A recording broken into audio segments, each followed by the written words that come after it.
1, 2, 3, 4.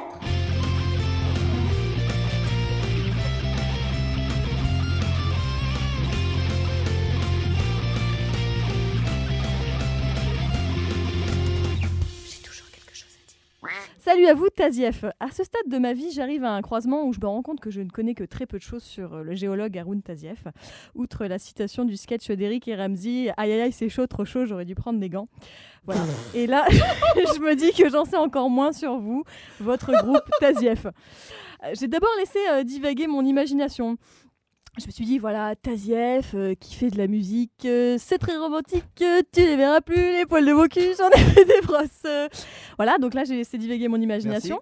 Et après je me suis dit, Tazief, ça m'évoque un son volcanique, dark, avec des éclats de lave incandescente, ce que musicalement j'ai beaucoup de mal à interpréter.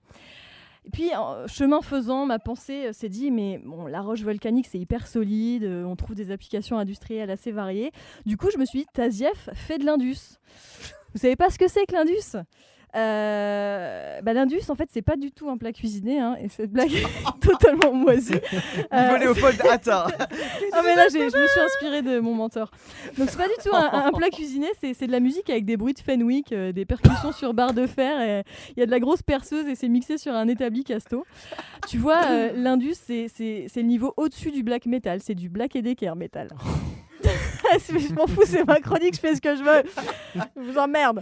Donc, selon mes connaissances, qui sont infinies, historiquement, on a eu d'abord Claude François et ensuite le rock est apparu, une sorte de déviance du style yéyé. Si j'avais un marteau, a d'ailleurs inspiré le nom du magazine Metal Hammer. Voilà, tout est dit. Mais de toute façon, j'avais pas envie de m'étendre sur le sujet.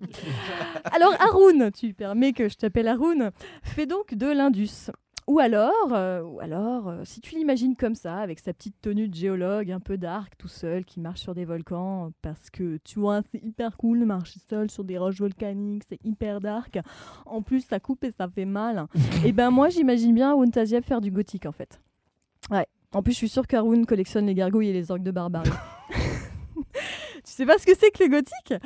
En bref, tu prends le métal, tu y vas décrescendo au niveau du son et de la vitesse de tagada de la grosse caisse, et bim, d'un coup, t'as Richard Klederman qui débarque et tu tombes sur du gothique. Alors, le gothique est triste et mélancolique, comme quand tu te rappelles du temps où André Rieu était vivant, juste avant son accident d'archet. Alors, on va pas partir sur des clichés, hein, on n'est pas là pour ça. Hein. Bien sûr que les gothiques savent sourire, mais ça tire trop sur leur maquillage, alors elles le font pas trop souvent. Le gothique, c'est en fait quelqu'un de romantique mais dark, qui aime les papillons mais morts.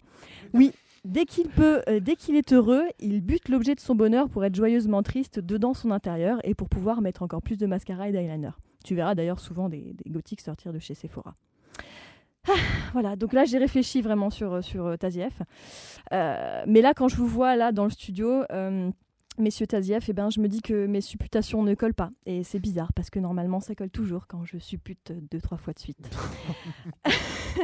Alors, j'en suis venue à invoquer le grand dieu Google. Oh, grand Google, si cette chronique est un jeu, fais-moi rentrer sur l'île infernale de Haroun Tazief. Vous vous souvenez de l'île infernale, ce plateau de jeu où on balançait des petites boules de feu ? Bref. Google m'a orientée vers ton tube et j'ai écouté quelques morceaux. Alors, à l'écoute des premières notes de The Line, par exemple, un frisson pubien m'a parcouru. Ça m'a fait un petit peu le même effet que quand j'écoute du Antigone Project. J'aime la voix, j'aime le style pop-rock, j'aime bien, c'est sympa. Mais comme toute femelle qui se respecte, pour aimer complètement un groupe, il me faut un visuel. Et si possible, un visuel qui corresponde à mes attentes en matière de fantasme. On va pas se mentir, hein, la plupart des femelles se reconnaîtront dans ce que je dis. Si le chanteur est bonne, c'est dans la poche. On aime bien le groupe et on like la page Facebook. Et si même le batteur est beau gosse, dans ce cas, on participe à vos campagnes Ulule et on se rend au concert à la foire à la saucisse de Vesoul. C'est des petits tips que je vous donne, les gars, c'est du marketing. Hein. Bon, du coup, il est pas trop tard pour changer de line-up. Putain, mais me nique pas mes vannes. Chiant. Un peu comme Léopold. Donc, je finirai cette magnifique chronique sur une phrase que j'ai trouvée sur les internets pour vous décrire. Tazief distille des harmonies sombres et rageuses et offre un rock tout en contraste, à la fois organique et actuel. Là, je me suis dit que c'était un journaliste de Volcan Magazine. Je trouvais que c'était un peu pompeux comme style. Moi, perso, j'aurais dit un truc du genre Tazief forge des notes chaudes, explosives, suaves et parfois il y a même des caillots. En tout cas, merci les gars d'être là. Hein. Étant donné que le visuel correspond au sonore, j'attends donc toutes les informations sur la prochaine foire à la saucisse de Vesoul. Je ne vais pas vous lâcher. Et puis vous, auditeuses, je vous invite à les découvrir. Ça en vaut le détour. Gare aux fuites de Cyprine. Oh, Ah, voilà. merci. Merci. La chronique de Juliette Pirouette. Qui, malgré les vacances, va toujours poster des trucs sur le blog. Ah bon? Il y a quelqu'un qui a fait ça à ma place. JuliettePirouette.com. Tout à fait.